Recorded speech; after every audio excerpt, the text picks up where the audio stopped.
Dear students and friends, in this lecture I will be discussing about the aminoglycosidal antibiotics. இந்த கிளாஸில் வந்து நான் aminoglycosidal antibiotics பற்றி discuss பண்ண போகிறேன்.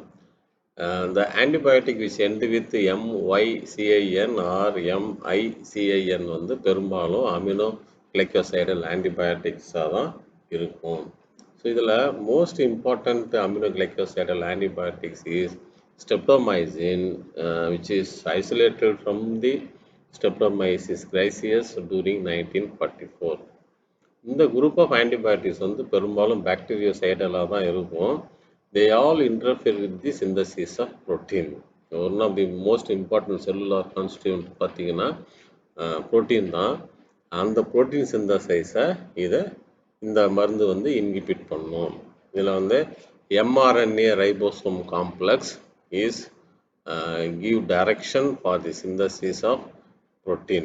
ஸோ அந்த mRNA ரைபோசோம் காம்ப்ளெக்ஸில் வந்து பார்த்தீங்கன்னா 50s ரைபோசோம்ஸ் இருக்கும், 30s ரைபோசோம்ஸ் இருக்கும். ஸோ அந்த இடத்துல போய் இந்த அமினோகிளைக்கோசைல் ஆன்டிபயோட்டிக்ஸ் இன்டர்ஃபியர் ஆகி அதன் மூலமாக புரோட்டீன் சிந்தசிஸை இன்ஹிபிட் பண்ணும். பெரும்பாலும் இது வந்து ஏரோபிக் கிராம் நெகட்டிவ் பாக்டீரியாவுக்கு அகென்ஸ்டாக வேலை செய்யும்.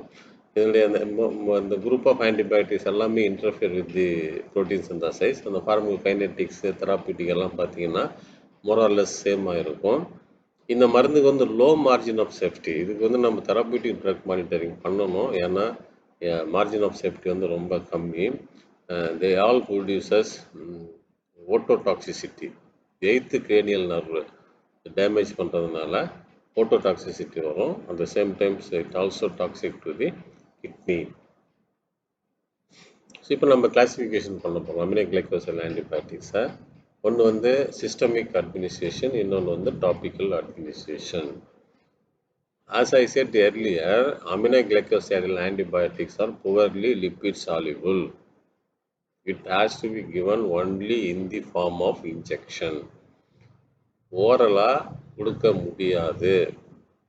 எக்ஸாம்பிள் வந்து ஸ்ட்ரெப்டமைசின், ஜென்டாமைசின், கெனாமைசின், அமிகசின், சிசோமைசின், டோப்ராமைசின் அண்ட் டெட்டிலிமைசின் இதெல்லாம் சிஸ்டமிக்காக கொடுக்கக்கூடிய மருந்து. டாபிக்கலாக இந்த ஃபார்ம் ஆஃப் ஆயின்மெண்ட்டு நியோமைசின், ப்ராமைசிட்டின் இந்த மருந்து வந்து டாபிக்கலாக நம்ம அட்மினிஸ்டர் பண்ணலாம். இதில் மெக்கானிசம் ஆஃப் ஆக்ஷன் என்னன்னு பார்த்தீங்கன்னாக்கா mRNA ribosomal complex gives direction for the synthesis of protein by giving direction, that is incorporation of the correct amino acid. ஒவ்வொரு அமினோ ஆசிடாக கரெக்டாக ஆட் பண்ணி அந்த அமினோ ஆசிட் சீக்வன்ஸ் எல்லாம் ஒன்றா சேர்ந்து அது வந்து ஒரு ப்ரோட்டீனாக மாறும். இப்படி தான் வந்து ப்ரோட்டீன் சிந்தசிஸ் நடக்குது. இந்த ரைபோசோம்ஸில் வந்து 2 விதமான ரைபோசோம்ஸ் இருக்குது. ஒன்று வந்து 50s ரைபோசோமல் சப் யூனிட்டு, இன்னொன்று வந்து 30s ரைபோசோமல் சப் யூனிட். இந்த அமினோகிளைக்கோசைல் ஆன்டிபயோட்டிக்ஸ் என்ன பண்ணுவோம்னா 30s ரைபோசோமல் சப் யூனிட்டில் போய் காம்ப்ளெக்ஸ் ஃபார்ம் பண்ணி அதன் மூலமாக இனிஷியேஷன் காம்ப்ளெக்ஸை இன்ஹிபிட் பண்ணணும். இது இல்லாமல் misreading of genetic code on mRNA. mRNA வந்து மிஸ்கைட் பண்ணிடும். That means there may be incorporation of the wrong amino acids. Apart from this, it breaks up polysomes into monosomes. இங்கே பார்த்தீங்கன்னா இதுதான் இனிஷியேஷன் காம்ப்ளெக்ஸு. இனிஷியேஷன் காம்ப்ளெக்ஸில் வந்து 30s subunit வந்து attach ஆகுது. ஓகேங்களா?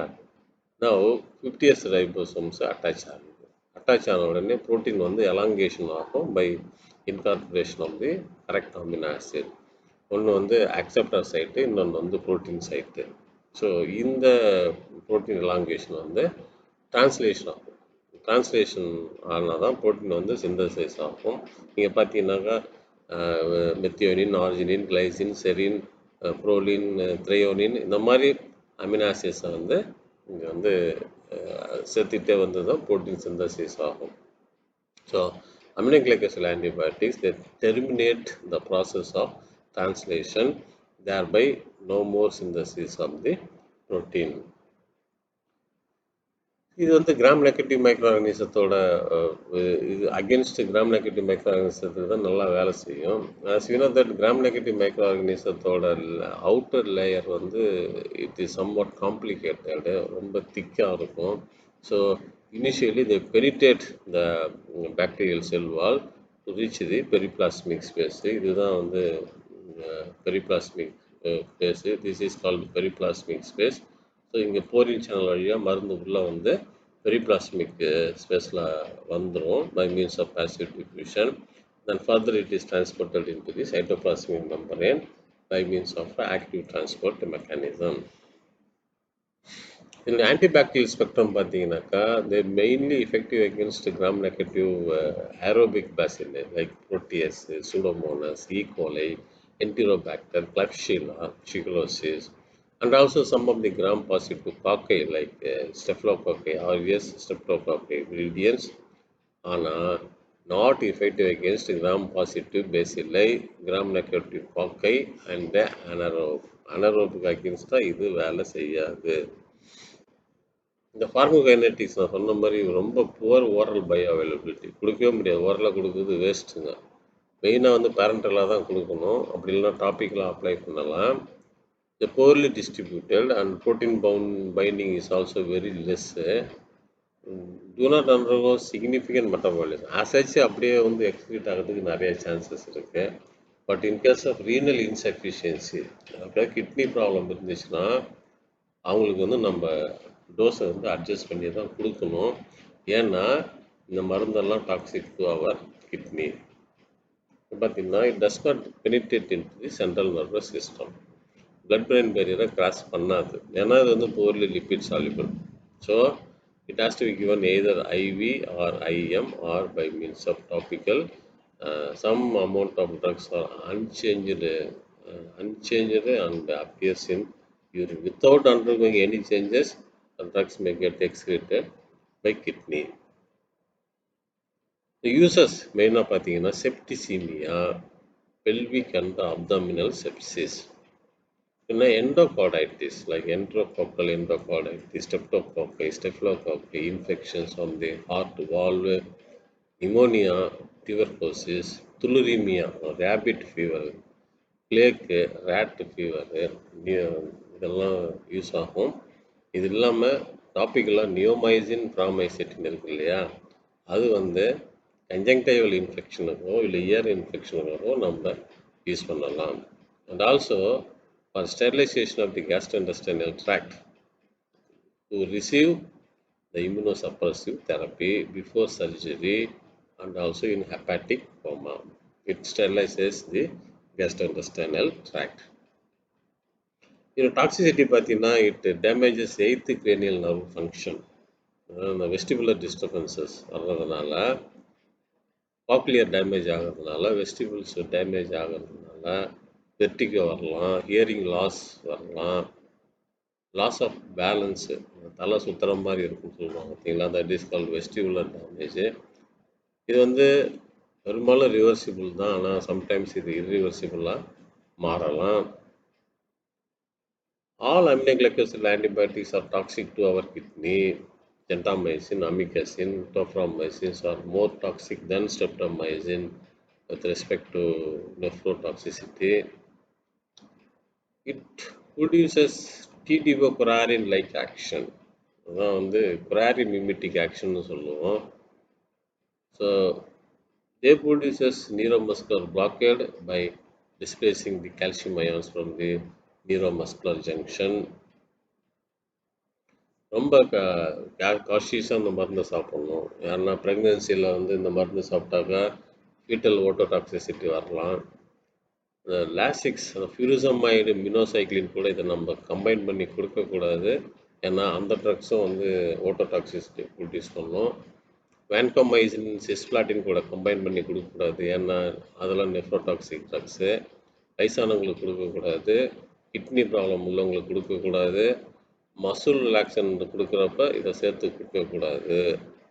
இதுதான் வந்து முக்கியமான contra indications for அமினோகிளைகோசைடல் antibiotics.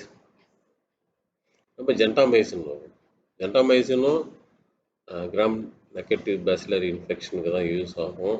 Especially செப்டிசிமியா, sepsis, fever in immuno compromised patients. Pelvic இன்ஃபெக்ஷனுக்கு வந்து மெட்ரோனிடசோல் கூட சேர்த்து கொடுக்கலாம். சூடோமோனல் இன்ஃபெக்ஷனுக்கு வந்து டைகாஸ்லின் கூட சேர்த்து கொடுக்கலாம். கோலிஃபார்ம் இன்ஃபெக்ஷனுக்கு ஆம்பிசிலின் கூட சேர்த்து கொடுக்கலாம். மெனிஞ்சைட்டிஸுக்கு செப்லோஸ்போரின் கூட சேர்த்து கொடுக்கலாம். ஸோ ஜென்டாமைசின் வந்து நல்ல ஒரு அமினோகிளைகோசைடல் ஆன்டிபயோட்டிக்ஸ். டோஃப்ராமைசின் வந்து சூடோமோனாஸ் இன்ஃபெக்ஷனுக்கும் புரோட்டியஸ் இன்ஃபெக்ஷனுக்கும் கொடுக்கலாம். Sisomicin is more potent on Pseudomonas and streptococci. Amikacin பார்த்தீங்கன்னா அமிகசின் வந்து it is the widest spectrum of activity, and this can be used against multi-drug resistant tuberculosis, and this is the reserve drug for hospital acquired infection. HAIன்னு சொல்லுவோம், hospital acquired infection, or is called nosocomial infection. Nosocomial infection amikacin can be used for the treatment of hospital acquired infection. In netilmycin, this is also one of the important drugs, more active against Klebsiella, enterofactor, and Streptococcus microorganisms. Netilmycin. And neomycin is wide spectrum of activity against gram-negative bacilli and some gram-positive cocci, Pseudomonas and Streptococcus pyogenes are not sensitive, and it is too toxic for parenteral use. Its use is limited for topical use. Neomycin use என்னன்னு பார்த்தீங்கன்னா, இது வந்து skin இன்ஃபெக்ஷனுக்கு, ஐ இன்ஃபெக்ஷனுக்கு, ear இன்ஃபெக்ஷனுக்கு கொடுக்கலாம். It may be used alone or combined with pacitresin or polymyxin B, and neomycin can be given by oral route, but preparation of the bowl before surgery, அப்படி இல்லைன்னா hepatic ஃபார்மாவுக்கு கொடுக்கலாம். Bladder இரிகேஷனுக்காக இந்த நியோமைசினை கொடுக்கலாம் with பாலிமிக்சின் B. So pharmaceutin is another aminoglycoside antibiotics. It is very similar to that of neomycin, used topically on skin, ear, and eye infections. So with this, I have completed the aminoglycosidal antibiotics. Thank you.